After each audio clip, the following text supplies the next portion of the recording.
Assalamualaikum warahmatullahi wabarakatuh. Ketemu lagi konco-konco dengan Rakluen. Apa kabar? Semoga semua sehat dan bahagia ya.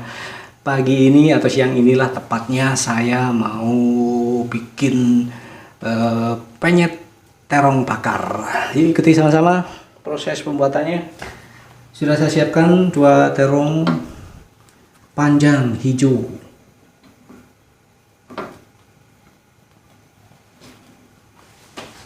Favorit banget ini karena membuatnya sangat mudah. Jadi cukup dibakar seperti ini. Jangan lupa dibolak-balik agar tidak hangus di tempat-tempat tertentu, agar matangnya juga merata. Terong sangat mudah empuk ketika dipanaskan. Itulah yang menjadikan pembuatan penyet terong menjadi lebih cepat dan mudah tentu saja. Terong dibakar dalam keadaan masih utuh, jadi tidak perlu dikupas. Nanti setelah dibakar, setelah matang penuh, baru akan dikelupas kulitnya.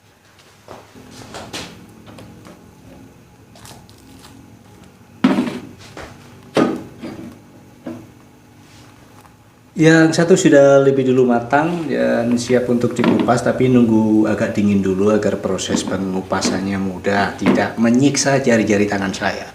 Tinggal menunggu satu lagi, nyusul untuk matang. Lek basa Jawa ini dikeropok, jadi dibakar dengan api besar. Yang penting adalah untuk mematangkan atau memperlunak terong ini. Seperti saya bilang tadi, terong lebih cepat lunak ketika dipanaskan, jadi tidak butuh waktu lama, paling sekitar 15 menit sudah matang. Ini sedikit lagi, tinggal bagian pangkalnya yang perlu dipanaskan sebentar lagi. Setelah ini nanti akan berlanjut ke proses yang lain, yaitu menggoreng bumbu-bumbu yang mau dipakai sebagai sambalnya. Saya rasa cukup ini ya, sudah matang. Ya, selesai. Yang akan saya goreng adalah tomat, bawang merah, dan bawang putih. Saya lebih suka bawang merahnya lebih banyak. Kalau bawang putih paling cukup 1 siung saja, karena aroma bawang putih terlalu menyengat. Kalau aroma bawang merah sedap banget. Jadi semakin banyak bawang merah akan semakin enak menurut saya. Bagaimana menurut kalian? Saya tuangkan sedikit minyak.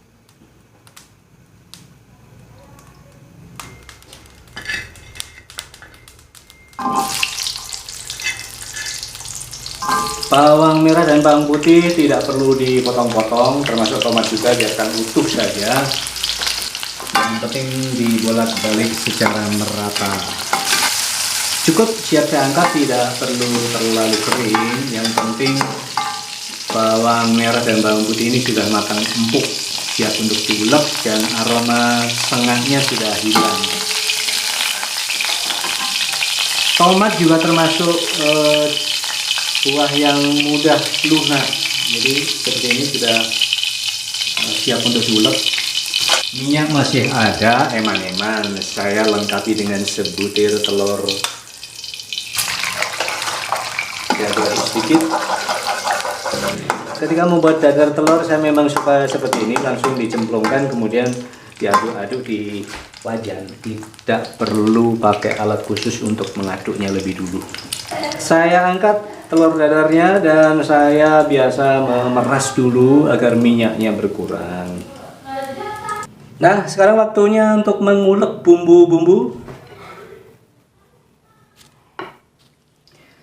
Saya dahulukan bawang merah dan bawang putih. Ketika sudah halus nanti menyusul tomat. Tambahkan garam secukupnya. Kalau suka asin bisa lebih banyak. Tambahkan terasi juga. Ini sangat penting ketika membuat sambal. Tanpa terasi buat saya sih ya rasanya jadi kurang sedap. Udah, nggak usah banyak-banyak. Yang penting ada aroma terasi.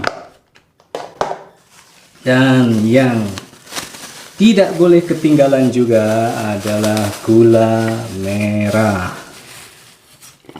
Diiris-iris seperti ini. Berapa banyak bergantung selera juga, kalau terlalu banyak juga nggak enak. manis dan wanginya gula merah ini yang dibutuhkan. Ya, sudah siap untuk diulek. Ada yang kurang apa? Cabai. Bisa pakai 10 biji saja, tidak usah terlalu banyak. 1, 2, 3, 4, 5, 6, 7, 8, 9, 10. Waktunya mengulek. Ada yang lupa, mestinya dialas pakai lap agar tidak lari kemana-mana cobeknya. Seperti ini. Sekarang giliran tomat dimasukkan. Jangan lupa kulitnya dikelupas.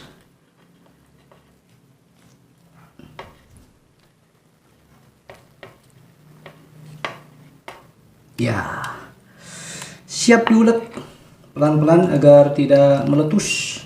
Kalau meletus berbahaya, bisa terpercik ke muka karena sudah tercampur sambal. Kebetulan ada stok bawang merah goreng, saya tambahkan, saya taburkan bawang merah goreng.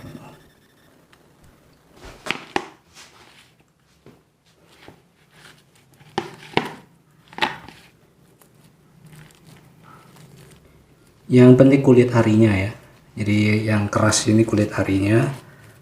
Sebagian sudah terbakar, sebagian belum. Nah, yang sudah terbakar memang cenderung sulit untuk dibersihkan. Jadi basa Jawane jibrat, tapi nggak apa-apa, jibrati kulite itu gosong-gosong enak ngono lho. Saya iris pangkalnya, langsung nyemplung ke sambal. Satu terong beres, sekarang terong kedua. Nah, kulitnya ini anggap saja sebagai vitamin ya. Saya potong juga, dipenyet-penyet sedikit. Ini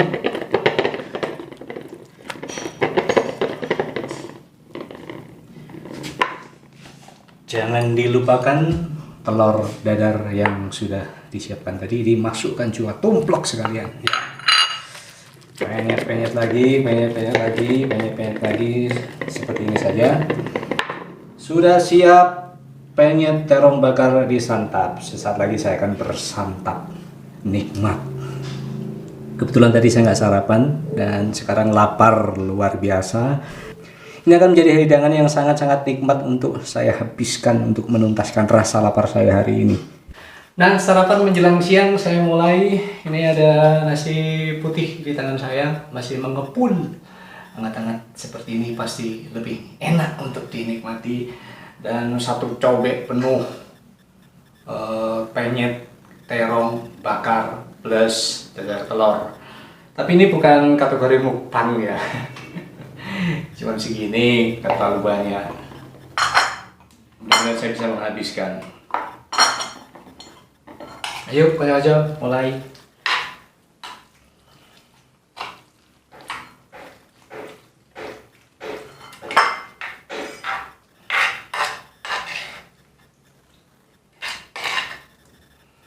Bismillahirrahmanirrahim.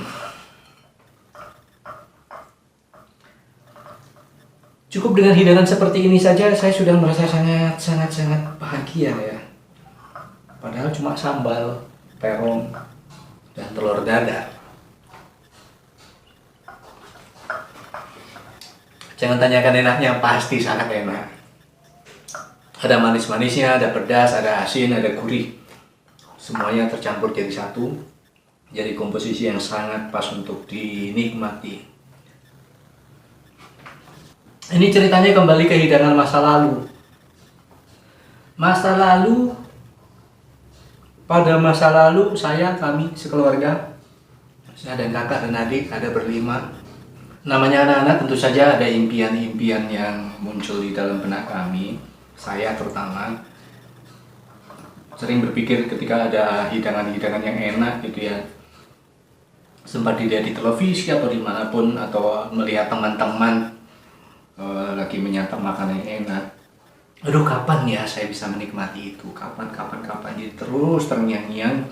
Keinginan itu pada suatu ketika harus kami kubur karena memang nggak mungkin makan di warung makan yang harganya mahal-mahal. Kenapa? Untuk bisa menanak nasi sehari-hari saja masih harus mencari. Ini nyambung dengan cerita saya ketika di sekolah kemarin. Masa-masa yang kemudian menimbulkan dendam, dalam tanda kutip. Dendamnya apa? Suatu saat ketika saya sudah punya banyak uang, sudah kerja dan punya gaji, saya akan melampiaskan dendam itu dengan makan sebanyak-banyaknya. Apa yang bisa saya beli akan saya beli. Memang di kemudian hari dendam itu saya turuti, tapi keinginan itu tidak terus menerus. Sekali dua kali makan, mencicipi, merasakan, oh ini makanan yang dulu saya impikan sekarang bisa saya makan. Udah sekali dua kali sudah. Jadi tidak lagi terpikir untuk membayar dendam itu terus menerus gitu. Selalu makan enak, tidak. Kembalinya juga ke hidangan-hidangan seperti ini. Jadi keinginan yang terpendam lama itu ternyata juga tidak terus menerus harus dipuaskan. Saya sering terkondisikan pada masa lalu untuk turun ke dapur. Lama-lama jadi suka, lama-lama jadi terbiasa, dan sampai sekarang. Dan akhirnya muncul channel Rakloen ini juga karena itu. Saya ingin ada wadah khusus untuk hal-hal yang terkait dengan kuliner, untuk sebagai tempat untuk mendokumentasikan apapun itu, pengalaman saya memasak, cerita-cerita seputar makanan dan lain-lain. Jadi itu menarik buat saya. Akhirnya saya membuat channel yang saya beri nama Rakloen. Bahasa Jawa dari kata ora keluen, tidak kelaparan. Saya perpendek saja, saya gabungkan jadi Rakloen. Dek mangan akeh di samping ngomong, tak kroso rurung teh. Reaksi cabai mentah 10 biji sudah mulai berasa, tapi masih dalam kategori aman. Kesehatan juga saya pentingkan untuk dijaga.